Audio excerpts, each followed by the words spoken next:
Hello guys, in this video I'm going to show you how you can ask a question on Quora, but first I wanted to tell you that don't forget to subscribe, because at 10,000 subscribers I'm going to show you my YouTube revenue statistics and my growth strategy, how you can make money online.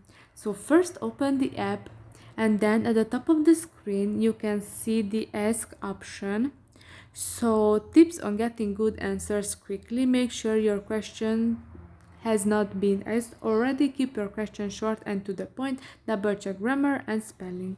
And now here you can start your question, starting with the question word: what, how, why. And you can select if you want to share this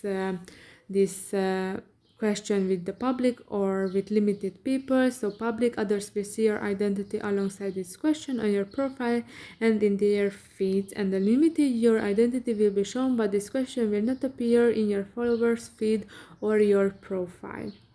And now after you phrase your question, click on the add, and then after that you will be able to post this question, and hopefully others will answer to your question.